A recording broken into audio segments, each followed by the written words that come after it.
그 다음에 이제 질문, 요한복음 1장 51절 보시겠습니다.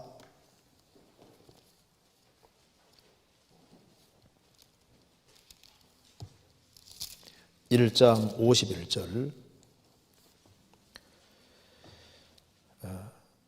또 가라사대 진실로 진실로 너희에게 이르노니 하늘이 열리고 하나님의 사자들이 인자 위에 오르락내리락 하는 것을 보리라 하시니라. 이 구절을 보면 마치 창세기 28장 10절 12절에 베델에서 본 사역다리가 연상되는데요. 찾아봅시다. 창세기 28장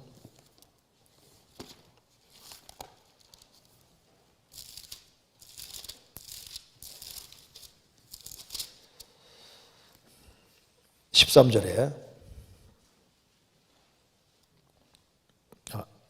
12절부터 제가 읽겠습니다.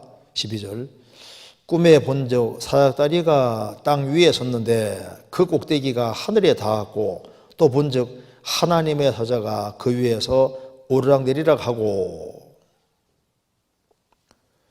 자, 여기 창세기 28장에서는 사역다리가 있고 하늘에 닿은 사역다리가 있고 천사들이 오르락내리락 하는 것을 봤다. 그런데 요한복음 1장에서는 예수님 말씀하시기를 진실로 진실로 너희에게 이르노니 하늘이 열리고 하나님의 사자들이 인자 위에 오르락내리락 하는 것을 보리라 하시니라. 그러니까 창세기 28장에는 사역다리인데 신약에서는 그걸 인자 예수님이라고 말씀했다 그 말입니다. 그렇죠? 이건 아주 정확한 겁니다. 여기 창세기 28장에서는 사역다리가 얼마나 큰지, 여기 야곱은 여기에 잠자고 있습니다. 야곱은 잠을 자고 있는데 사역다리가 얼마나 긴지 하늘에 닿았다. 사역다리가. 그러니까 천사들이 오르락내리락 한다고 하면 오르락내리락 하는데 여기 하나님이 여기에서 참 야곱을 축복해 주십니다. 야곱은 얍사바다, 교활하다, 간사하다 그런 뜻입니다. 그런데 신약에 와서는 이걸 가리켜서 인자 위에 천사들이 오르락내리락 한다. 그러니까 인자, 예수님은 이퀄 사역다리다 그 말입니다. 이게 뭘 말하냐면은 성경 디모데전서 2장에 말씀하시기를 하나님은 한 분이시요 하나님과 사람 사이의 중보도 한 분이시니 그 사람이신 그리스도 예수라. 그러니까 하나님과 인간을 연결시킬 수 있는 분은 딱 예수님 한 분밖에 없습니다.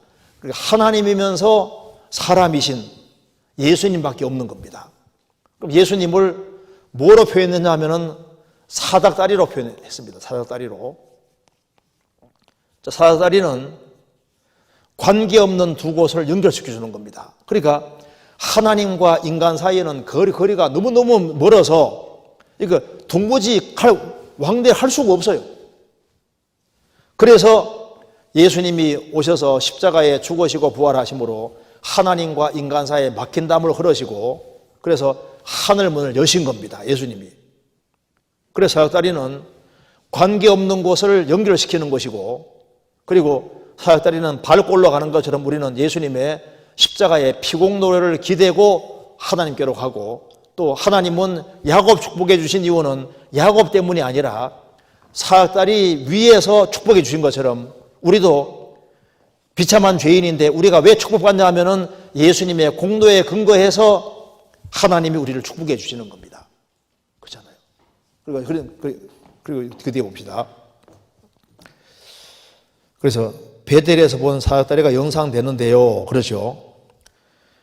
창세기 18장 17절에 여호와께서 가라사대 나의 하려는 것을 아브라함에게 숨기겠느냐 하신 말씀과 너희 조상 아브라함은 나의 때 볼 것을 즐거워하다가 보고 기뻐하느라는 구절을 근거로 아브라함은 예수님이 오실 것을 알았고 하늘에서 보았다고 알고 있는데요.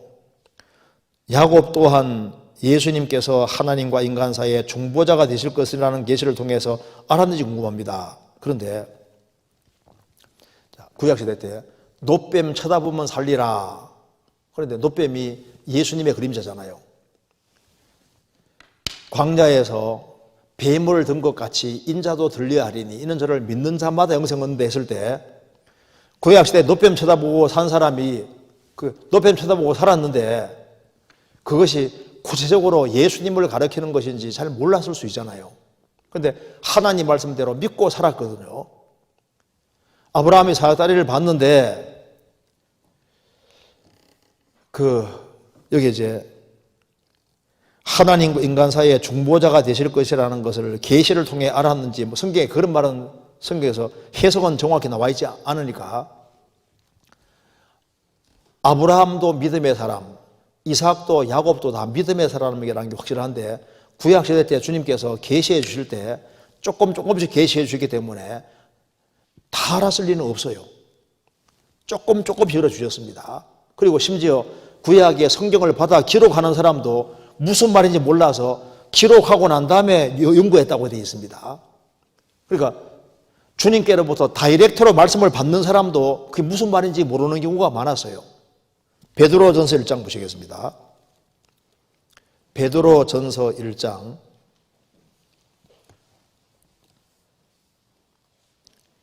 12절 10절입니다. 10절 베드로전서 1장 10절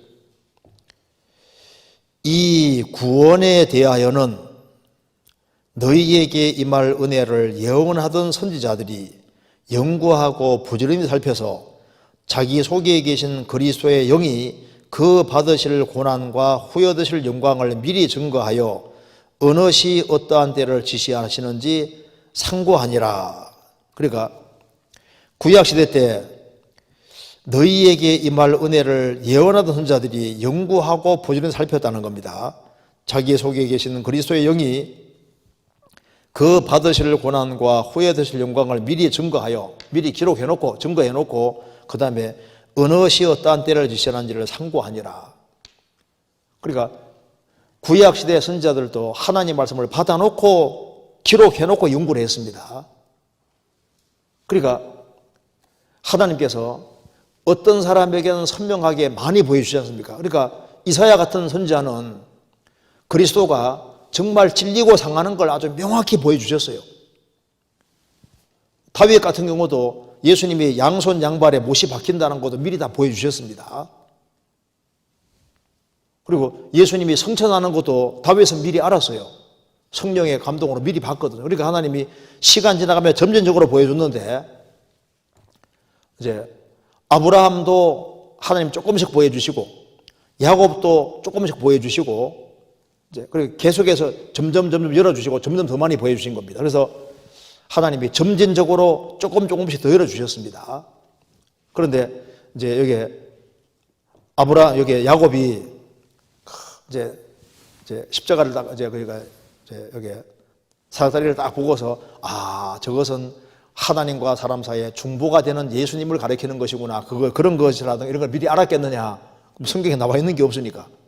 계시로 알려주셨는지 그건 우리가 정확히 나와 있는 게 없습니다. 그런데 아브라함이 여기 이제 야곱이라는 사람이 축복을 받은 근거는 하나님이 축복해 주셨는데 사다리의 근거에 축복해 주셨습니다. 그러니까 축복받는 이유는 그리스도의 근거에 축복해 주신다는 걸 하나님께서 이렇게 미리 표현해 주셨는데 바로 이분이 바로 그리스도였단다 이렇게 알려주셨는지 그건 성경에 나와 있는 게 없으니까 정확히 알 수 없지만은 하나님이 이제 여러 가지 방식을 통해서 조금 계시해 준 것은 확실합니다. 그래서 여기에 성경에 정확한 답은 나와 있지 않으니까 얼만큼 알려주셨는지 우리가 알 수가 없어요. 그래서 중요한 것은 이 사다리가 바로 예수님을 가리키는 것은 아주 분명하다는 것을 우리가 알 수 있지 않습니까? 그리고 놋뱀 사건도 예수님 가리키는 게 확실하다는 걸 우리가 알 수 있습니다. 신약의 성경에 설명이 정확히 나와 있으니까요. 그 다음 질문 봅시다.